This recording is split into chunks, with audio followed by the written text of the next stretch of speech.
Hello friend. आप सबका स्वागत है हमारे यूट्यूब चैनल क्रिकेट पे। दोस्तों, जैसा कि थंबनेल दिख रहा है, इस वीडियो में हम बात करेंगे रीट 2020 में लेवल सेकंड में एसएसटी की। अब आप कहोगे कि सर एसएसटी की बात ही इसमें क्यों की गई है। तो दोस्तों, एसएसटी की बात इसलिए की गई है क्योंकि एसएसटी में अभ्यर्थियों की संख्या बहुत ज़्यादा है। उनके मन में बहुत ज़्यादा डाउट होते हैं कि हमें मतलब 130 नंबर चाहिए, 135 नंबर चाहिए, अभ्यर्थियों की संख्या 3 लाख है, 5 लाख है। दोस्तों, इसलिए ही ये वीडियो बनाया गया है एसएसटी के अभ्यर्थियों को ध्यान में रखते हुए, एसएसटी सब्जेक्ट के लिए।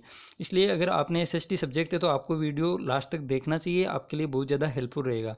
इस वीडियो में हम बात करेंगे रिवीजन किस प्रकार करना है, कौन सी टॉपिक का ज़्यादा करना है, शॉर्ट नोट कैसे बनाएं या क्यों बनाएं, इसकी उपयोगिता क्या है, कौन सी बुक हमें पढ़नी चाहिए, मॉडल पेपर कौन से लें कौन से नहीं लें, क्योंकि मार्केट के अंदर बहुत ज़्यादा मॉडल पेपर आते हैं वर्तमान समय में। तो कई मॉडल पेपर तो ऐसे होते हैं जिनका रीट से कोई लेना देना ही नहीं होता है, आईएएस लेवल का मतलब मैटर डाल देते हैं, या फिर एकदम हम ये कहें कि जो इजी आता है एग्ज़ाम, उसमें इजी इजी क्वेश्चन आते हैं, वो डाल देते हैं। इसलिए वो हमारे मॉडल पेपर किसी काम के नहीं है। इसलिए हम इस वीडियो में बात करेंगे मॉडल पेपर कौन से लें। और एक सबसे इम्पोर्टेंट बात है कि क्या 120 बहुत है सिलेक्शन लेने के लिए। एसएसटी सब्जेक्ट के अंतर्गत आपको मतलब 120 नंबर पे सिलेक्शन हो जाएगा या नहीं होगा, इस वीडियो में इसी चीज़ की बात की गई है। दोस्तों, कई बच्चे ये कहेंगे कि अभी तक ना पद का पता है ना पेपर कैसा आएगा, इस प्रकार का पता है कि इजी आएगा या हार्ड आएगा। तो दोस्तों, मैं उनको मतलब ये कहूँगा कि नोटिफिकेशन आ जाएगा। पद हैं वो ना तो आपके 100 पद आने वाले हैं और ना ही एसएसटी में 10,000 पद आने वाले हैं। तो एसएसटी में पदों की संख्या लगभग लास्ट ईयर के समान ही रहने वाली है। मतलब लास्ट ईयर में लगभग 2700 पद थे। इस पे भी एक वीडियो बनाया हुआ है जिसका लिंक आपको आई बटन में मिल जाएगा या डिस्क्रिप्शन बॉक्स में भी मिल जाएगा। आप वहाँ से देख सकते हैं कि रीट 2016 में कितने पद थे और 18 में कितने पद थे। इसी प्रकार 2020 में भी दोस्तों आपके पद हैं वो 3,000 के आसपास रहने वाले हैं। अब 3,000 से ज़्यादा इस स्थिति में बढ़ेंगे अगर 2018 में जो वेटिंग अभी तक नहीं आई है, लगभग 900 पद आपके खाली हैं। अगर वो वेटिंग से 900 पद फिल कर देंगे तो पदों की संख्या वो 3,000 के आसपास रहेगी, वरना वो प्लस हो जाएंगे तो आपके 3500 तक जा सकते हैं, और सभी फिल हो जाएंगे तो आपके 2500 तक आ सकते हैं। तो दोस्तों, आपके पदों की संख्या वो 2500 से 3500 के बीच ही रहने वाली है। और इसी आधार पर मैंने ये वीडियो बनाया है। पेपर है वो ना बहुत ज़्यादा इजी आने वाला है, ना ही बहुत ज़्यादा टफ आने वाला है। पेपर का स्तर आप देखोगे तो लगभग एक जैसा ही रहता है। किसी पेपर में आपको साइकोलॉजी हार्ड मिलेगी तो किसी में आपको हिंदी संस्कृत या इंग्लिश या फिर आपका सब्जेक्ट एसएसटी के क्वेश्चन हार्ड मिलेंगे। तो दोस्तों, इसी चीज़ को ध्यान में रखते हुए लास्ट ईयर जिन बच्चों का सिलेक्शन हुआ है, जो वर्तमान समय में कार्यरत हैं, उनसे पूछ कर ये वीडियो बनाया गया है। इसलिए जो वीडियो जो वास्तव में पढ़ने वाले बच्चे हैं वो वीडियो ज़रूर देखें, और जिनको मतलब पढ़ना कम है और फालतू के कमेंट ज़्यादा करने हैं वो वीडियो ना देखें, अभी क्वाइट कर सकते हैं। दोस्तों, शुरू करते हैं आज का वीडियो। तो दोस्तों, जैसा कि अब आपको आपकी स्क्रीन पे दिख रहा है कि लास्ट ईयर की कट ऑफ है वो 72.90 के आसपास थी। अभी वर्तमान समय में जो वेटिंग लिस्ट पहले आई थी उसकी कट ऑफ है 72.90। अब मैंने लिया कट ऑफ 72.50। क्यों लिया? क्योंकि अभी तक 900 पद खाली हैं, अगर वो भी फिल होंगे तो लगभग 72.50 या 72.40 के आसपास से सामाजिक की कट ऑफ है वो जाने वाली है। इस पर मैंने एक वीडियो बनाया है जिसका लिंक आपको आई बटन में मिल जाएगा कि वेटिंग की कट ऑफ कितनी रहने वाली है, आप वो ज़रूर देखें। अब बात करते हैं दोस्तों, 72.50 रहेगी तो लास्ट ईयर का जो रेशियो था स्नातक और रीट का, या हम कहें ग्रेजुएशन और रीट में, तो 70-30 था। अब दोस्तों, मैंने स्नातक में मतलब एवरेज स्टूडेंट, एवरेज नहीं, मैं कहता हूँ कि हाई, मतलब स्नातक में जो एकदम इंटेलिजेंट होते हैं, प्रतिभाशाली, कुछ भी कह लो, कैसे भी आते हैं, लेकिन हाईएस्ट मैंने नंबर माने कि 70% लगभग मान ले हैं हाईएस्ट बच्चों के। 70 से ऊपर भी आते हैं कई बच्चों के, लेकिन बहुत ही नए के बराबर आते हैं, इसलिए मैंने 70% लिए हैं। अब 70% का आप 30% निकालोगे, रेसेस मतलब ग्रेजुएशन के 30% थे, तो 70 का 30% आप सबको पता है कि 21 नंबर होता है। अब आपको मतलब 72.50 पे सिलेक्शन है, तो रीट में मतलब कम से कम अब जिनके ग्रेजुएशन में 70% है उनको रीट में लास्ट ईयर कितने मार्क आए कि उनका सिलेक्शन हो गया था। तो दोस्तों, लगभग उनके मार्क्स थे 111, मतलब रीट में 74%। अब आप सबको पता है कि रीट का रेशियो लास्ट ईयर 70% था, तो 74% का हम 70% निकालेंगे तो नंबर आता है 51.80, और ग्रेजुएशन के हो गए 21। अब इन दोनों को जोड़ोगे तो लगभग आपका हो जाएगा 72.80। मतलब जिसके लास्ट ईयर रीट 2018 में ग्रेजुएशन में 70% थे, मतलब बीए में 70% थे, और रीट 2018 में जिस बंदे के 111 नंबर आए थे उसका सिलेक्शन सामाजिक में जनरल कैटेगरी से हो गया था। अब बात करते हैं दोस्तों, मतलब कम से कम बात करेंगे रिट में तो 111 नंबर वाले बंदे का सिलेक्शन हुआ था। अब हाईएस्ट बात करेंगे रिट में लास्ट ईयर, मतलब कई बच्चे कह रहे हैं कि 120 वाला का भी मतलब नंबर नहीं आया है। तो ये बात दोस्तों एकदम सही है कि 120 नंबर वाला तो मेरा जानकार भी है, मेरा दोस्त भी है जिसका मतलब नंबर नहीं आया था। अब बात करते हैं दोस्तों कि लास्ट ईयर रीड में जो हाईएस्ट 120 121 कितने नंबर आए थे कि उसका सिलेक्शन भी नहीं हुआ। तो दोस्तों ये देखिए मेरिट थी 72.50। अब जिस बंदे के ग्रेजुएशन में मतलब बीए में 54% थे, तो 54 गुना 30/100 करेंगे हम, 30% निकालेंगे तो 16.20 नंबर होता है। अब जिस बंदे के लास्ट ईयर 121 नंबर थे, मतलब रेट में हो गई 80.66%, इसका हम 70% निकालेंगे तो होगा 56.46। अब इन दोनों को जोड़ेंगे तो होगा 72.66। मतलब जिस बंदे के लास्ट ईयर 121 नंबर रेट में थे और ग्रेजुएशन में इसके अगर 54% थे, तो उस बंदे का सिलेक्शन हुआ है। अब किस स्थिति में नहीं हुआ 121 नंबर वाले बंदे का, कि उसके ग्रेजुएशन में 54 से कम हो। अगर किसी बंदे के ग्रेजुएशन में 50% या 51% है और उसके रीट में 121 नंबर आए हैं, तब भी उसका सिलेक्शन वो जनरल कैटेगरी से नहीं हुआ। तो दोस्तों अब कई कह रहे हैं कि 120 में नंबर हो जाएगा, तो दोस्तों मैं उनसे पूछना चाह रहा हूँ कि किस प्रकार होगा भाई, 120 नंबर पे सिलेक्शन कैसे होगा? क्या मतलब 90-10 करने पे हो जाएगा? तो दोस्तों ये है कि बात, अब बात करते हैं कि 120 में सिलेक्शन होगा या नहीं होगा। अब दोस्तों हम मान के चलते हैं कि पदों की संख्या मान लें कि 100, मतलब लास्ट ईयर जो पद थे 2700, इस बार हम मान लेंगे लगभग 3000 आपके पद आने वाले हैं। अब स्टूडेंट की संख्या की लगभग उतनी ही रहने वाली है, लगभग उतनी ही क्यों? अब दोस्तों हम बात करें स्टूडेंट कितने होते हैं एसएसटी के अंतर्गत, तो आप सबको पता है कि जिसके हिंदी है उसके भी सामाजिक है, जिसके संस्कृत मतलब लैंग्वेज है उसके भी सामाजिक है, इंग्लिश है उसके भी सामाजिक है। तो सामाजिक की कट ऑफ है वो तो इस बार भी हाई रहने वाली है, उस पर कोई मतलब फ़र्क नहीं आएगा। तो अब कितना मतलब मार्क लाएं कि कितने मार्क्स लाएं कि आपका सिलेक्शन वो 100% हो जाए? तो दोस्तों इस पे अब आपके सामने मैंने लास्ट ईयर की एक विवेचना, मतलब तार्किक विवेचना की है। इस आधार पर हम इस कंक्लूजन पर निकले, मतलब आए हैं कि आपको नंबर है वो कम से कम 100% मतलब सिलेक्शन लेने के लिए कम से कम आपको 123 या 124 नंबर तो चाहिए ही चाहिए।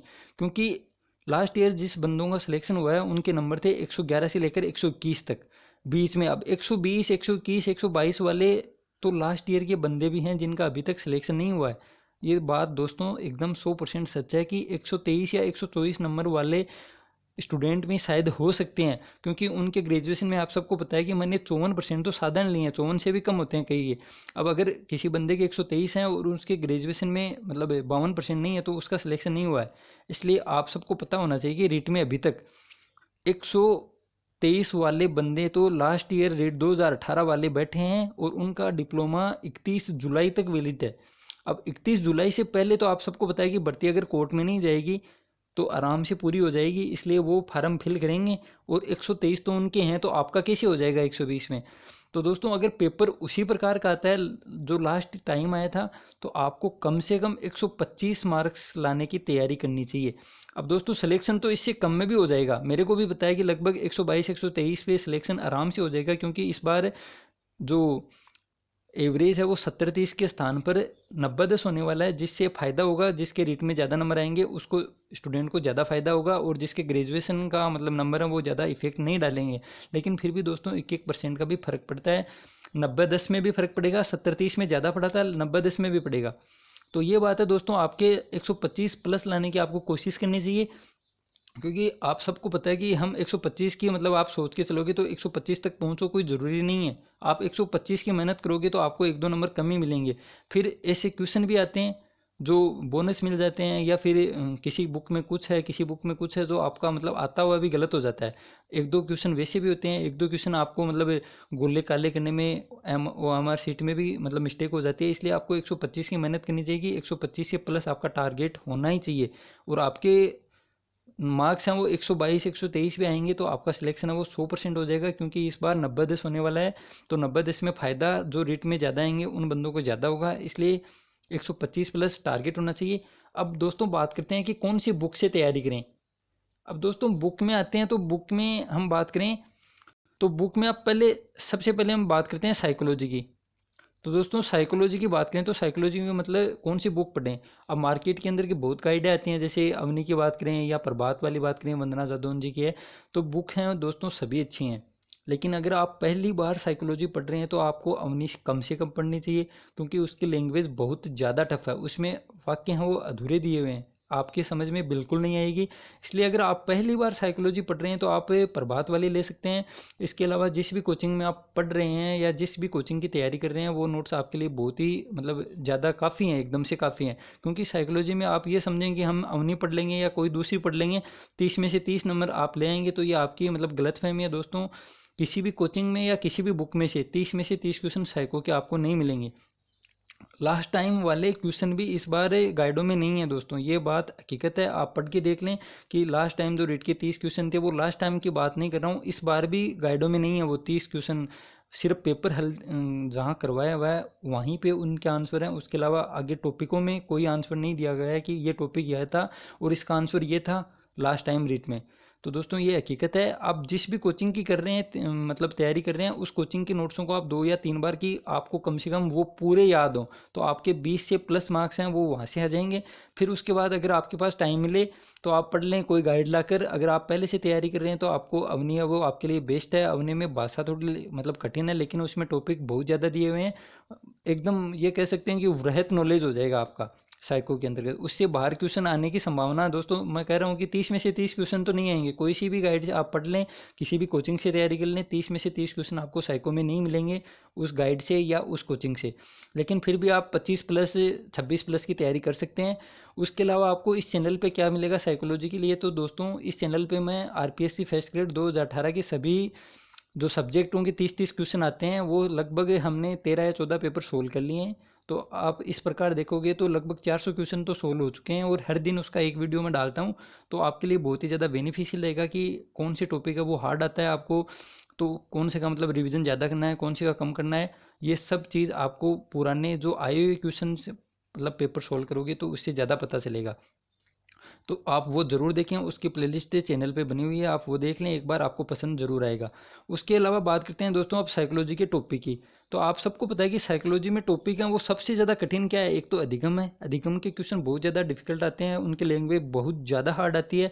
और एक आता है बाल विकास। ये दो टॉपिकों का आप रिवीजन है वो बार बार करें, ये दो टॉपिक आपको अच्छे तरीके से याद होने चाहिए, ताकि इन दो टॉपिकों के ऊपर आप अगर अपना प्रभाव आराम से रख लेंगे तो आपके मार्क्स हैं वो आराम से साइको में 25 प्लस चले जाएंगे। दोस्तों इस बात की मेरी गारंटी है, आप एक बार करके देखें। अधिगम और बाल विकास, ये दोनों टॉपिक आप बार बार रिवीजन करें इनका, ताकि आपका एग्जाम में इनमें से क्वेश्चन एक भी गलत ना हो। और इनमें से ही आते हैं दोस्तों, लगभग 12 या 15 क्वेश्चन इन दो टॉपिकों में से ही आपको देखने को मिलेगा। अब बात करते हैं दोस्तों हिंदी की। तो अब हिंदी में दोस्तों हम क्या पढ़ें, हिंदी में ये है कि आपके पास अगर कोई भी गाइड है, जैसे लक्ष्य की है या फिर राय, कुछ भी आप कोई सी भी गाइड मान लें, उस गाइड को आप पढ़ें। उसके अलावा आप कोचिंग कर रहे हैं तो वो कोचिंग पढ़ लें, कोचिंग के मतलब नोट्स हैं वो पढ़ लें। इसके अलावा आपको जो माध्यमिक शिक्षा बोर्ड की हिंदी व्याकरण की बुक आती है वो आपके लिए बहुत ही ज़्यादा मतलब हेल्पफुल रहेगी, उसमें से ही क्वेश्चन आने की संभावना है 95%। तो आपको वो तो मतलब पढ़नी ही पढ़नी है। उसके अलावा या तो आप गाइड से, अगर सेल्फ स्टडी कर रहे हैं तो आप गाइड से पढ़ लें, या फिर आप कोचिंग करें तो आपके कोचिंगों के नोट्स पढ़ लें। ये दो चीज़ आपको हिंदी में बहुत हैं, इन दो से ही क्वेश्चन आएगा तो इन दो में से आ जाएगा, वरना क्वेश्चन कहीं से भी आ सकता है, उसका आता पता नहीं रहता है। अब बात करते हैं दोस्तों आपकी सेकंड लैंग्वेज की, कि सेकंड लैंग्वेज में मतलब संस्कृत या इंग्लिश है। तो इसमें भी दोस्तों यही चीज़ है, ये हिंदी वाली तरह ही इसमें से हमें तैयारी करनी है। मतलब या तो आप गाइड से पढ़ लें, कोचिंग में नोट्स पढ़ लें, या इसी प्रकार 9th की बुक आती है संस्कृत में भी व्याकरण की, वो पढ़ लें। आपके लिए मतलब इतना बहुत है इन दोनों में आप ये चीज़ तैयार कर लेंगे तो आपके आराम से दोनों में 25 प्लस क्वेश्चन है वो सही हो जाएंगे। और दोस्तों आपको 125 तक पहुँचने के लिए हर सब्जेक्ट में आपको 25-25 लाने हैं, इसलिए हिंदी और संस्कृत में हमें थोड़ा ज़्यादा अच्छा करना है। मतलब हिंदी और संस्कृत में आप 26 तक पहुँचोगे तो आपको साइको में अगर थोड़ा कम भी होगा तो आप उसको कवर कर लेंगे। अब बात करते हैं दोस्तों एसएसटी की। तो दोस्तों एसएसटी की बात करें हम, तो एसएसटी में भी वही बात है, आपको मतलब या तो आप लक्ष्य की गाइड पढ़ रहे हैं या फिर राय की गाइड पढ़ रहे हैं, या फिर आप कोचिंगों के नोट्स पढ़ रहे हैं। तो आपको उन दोनों में से एक चीज़ को चूज करना है कि आप या तो सिर्फ आपको लक्ष्य की गाइड पढ़नी है या फिर आपको कोचिंगों के नोट्स हैं वो पढ़ने हैं। आप दोस्तों हर जगह पैर रखोगे तो आपका पैर है वो फिसल जाएगा, आप धड़ाम से नीचे गिरोगे। आपको हर जगह पैर नहीं रखना है, आपको सिर्फ एक चीज़ हाथ में लेनी है, या तो आपको कोचिंगों के नोट्स तैयार करने हैं या फिर आपको गाइड पढ़नी है। उसके अलावा आपको 6वीं से लेकर 10वीं तक की राजस्थान बोर्ड की या फिर मैं कहूँ एनसीईआरटी की कोई सी भी बुक लेकर आप उनको एक बार ज़रूर पढ़ें। इसके अलावा अब आप सोचेंगे यार लक्ष्य की गाइड तो मैं पढ़ूंगा ही पढ़ूंगा, तो आप लक्ष्य की गाइड ना पढ़कर उसके आगे दिए हुए जो क्वेश्चन है न्यूमेरिकल आप वो कर लें, आपके लिए वो एनफ है। और उसके अलावा आप कोचिंगों के नोट्स पढ़ लें। तो ये तो बात हो गई दोस्तों बुक की, कि कौन सी बुक आपके लिए अच्छी है और कौन सी नहीं है। अब बात करेंगे दोस्तों शॉर्ट नोट्स की। तो शॉर्ट नोट्स का मतलब ये है कि दोस्तों जैसे कई टॉपिक होते हैं, अब जैसे बात करूँ मैं सब्जेक्ट के अंदर प्रजामंडल हो गया, या फिर मतलब किसान आंदोलनों में तो इतनी ज़्यादा डेट नहीं है, लेकिन प्रजामंडल में डेट है। उसके अलावा हम बात करूँ मतलब आंदोलनों की, राष्ट्रीय आंदोलन है हमारा जैसे महात्मा गांधी से लेकर, तो उनमें डेट्स हैं वो बहुत ज़्यादा हैं। तो उनके आप शॉर्ट नोट बना लें, जिससे फ़ायदा ये होगा कि एग्ज़ाम के टाइम आप उन 100-200 पन्नों की जगह आप 5 या 10 पेज हैं वो उनका रिवीजन अच्छी तरीके से कर पाओगे, ताकि एग्ज़ाम में आपको पता है कि उनमें से डेट्स ऐसी की ऐसी आती है। अगर आपको वो मतलब याद है तो आपका क्वेश्चन 100% सही होगा, उसमें कोई कन्फ्यूज़न नहीं होने वाला है। इसलिए आपको वो डेट है वो एकदम अच्छी तरीके से याद होंगी, तो आपका क्वेश्चन वो वहाँ से गलत नहीं होगा। तो आपको शॉर्ट नोट्स बनाने हैं, उन चीज़ों के बनाने हैं जिनमें मतलब आपको याद रखने की ज़्यादा चीज़ मतलब ज़रूरत है। जैसे प्रजामंडल हो गया जिसमें डेट्स भरी पड़ी हैं, और आंदोलन हो गए। फिर मैं बात करूँ जैसे अनुसूचियाँ हैं, उनमें से एक क्वेश्चन आता है, तो वो रटने रटने वाली चीज़ों के आप शॉर्ट नोट्स बनाएं, और महीने में आप 2-4 बार रिवीजन कर लें उनका, ताकि आपको एकदम ऐसी की ऐसी नींद में भी पूछेगा कोई तो आपका मतलब आंसर फटाफट निकलेगा। इसी प्रकार अब मैं हिंदी में बात करूँ तो हिंदी में जैसे विदेशी शब्द है, देशी शब्द है, इनको रटने की ज़रूरत है। या फिर मतलब पर्यायवाची हैं, विलोम शब्द हो गए, तो विलोम शब्द में अब सबकी शॉर्ट नोट्स थोड़ी बनाओगे। तो उसमें से जैसे अब नत का उन्नत होता है ये तो याद रहता है, लेकिन प्रीतिजी का प्राची होता है, ये दोस्तों मतलब कठिन है थोड़ा। मतलब ऐसे हम तुक्का नहीं लगा सकते, प्रतीची का प्राची ये तो याद होने पर ही हमें पता चलेगा। तो उनको आप मतलब एक जगह एक पन्नों में लिखोगे, एक पेज में लिखोगे, तो एक पेज में आपको विलोम शब्द है पूरे मिल जाएंगे। आप उनका 1-2 बार रिवीजन कर लें और एग्जाम से पहले पढ़ लें, जिससे आपका क्वेश्चन है वो गलत नहीं होगा। उसके अलावा इस चीज़ पे एक चैनल, इस चैनल पे भी आपको मिलेगा हिंदी की प्लेलिस्ट, जिसमें आप देख सकते हैं उसमें सिर्फ इंपॉर्टेंट फैक्ट लिए गए हैं। विलोम शब्द है, लोकोक्ति है, मुहावरा है, इस चीज़ का वीडियो मैंने डाल दिया, आप एक बार उनको ज़रूर देखें।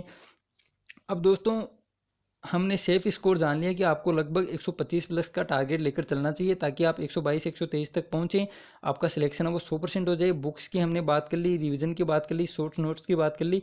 अब मॉडल पेपर की बात करते हैं दोस्तों। तो मॉडल पेपर कौन सा लें और कौन सा नहीं लें। तो दोस्तों मार्केट में जो मॉडल पेपर आते हैं उनमें आप अंदर पढ़ के ज़रूर देखें कि क्वेश्चन है वो मतलब उनकी भाषा कैसी है और उनका मतलब स्तर कैसा है। ना तो वो एकदम से डाउन हो, ना एकदम से ऊंचे हो, क्योंकि आप ना आरएएस की तैयारी कर रहे हैं और ना आईएएस की कर रहे हैं। आपको रेट की थर्ड ग्रेड की तैयारी कर रहे हैं, तो आपको थर्ड ग्रेड सेकंड ग्रेड जैसा ही स्तर रखना है अपने पेपर का। उसी प्रकार का मॉडल पेपर लें, या फिर उससे भी अच्छी है अगर आपके किसी शहर के पास मतलब रह रहे हैं, तो आपको कोचिंग इंस्टीट्यूट की टेस्ट सीरीज़ है वो ज्वाइन कर लेनी चाहिए। वो आपके लिए बहुत ज़्यादा फायदेमंद रहेगी, उसमें आप अपनी रैंक है वो जान पाएंगे। इसके साथ ही ओएमआर शीट कैसे फिल करनी है उसकी प्रैक्टिस भी वहाँ पे हो जाएगी। अब कई बंदे हैं वो दूर रहते हैं शहर से, उनके पास कोई कोचिंग नहीं है, तो वो दोस्तों मतलब उत्कर्ष देता है या फिर कोई और भी कोचिंग इंस्टीट्यूट है जो अपने मतलब ऑनलाइन मॉडल पेपर उपलब्ध कराती हैं, वो खरीद लें, उनसे प्रैक्टिस करें, क्योंकि प्रैक्टिस ही करनी ही पड़ेगी दोस्तों, जिससे आपको अपना मूल्यांकन है वो पता चलेगा कि कौन सा टॉपिक आपको मतलब और ज़्यादा करने की ज़रूरत है। उस चीज़ का पता आपको आंसर दोगे, क्वेश्चन आंसर सोल्व करोगे तभी पता चलेगा। तो ये चीज़ आपको बहुत ज़्यादा करनी पड़ेगी। तो दोस्तों ये वीडियो उम्मीद है आप सबको मतलब पसंद आया होगा। तो चैनल लाइक करें, शेयर करें और चैनल को सब्सक्राइब जरूर करें, बेल आइकन को जरूर प्रेस करें, ताकि आपको नोटिफिकेशन सबसे पहले प्राप्त हो। तो दोस्तों इस वीडियो में इतना ही। Thank you. जय हिंद, जय भारत।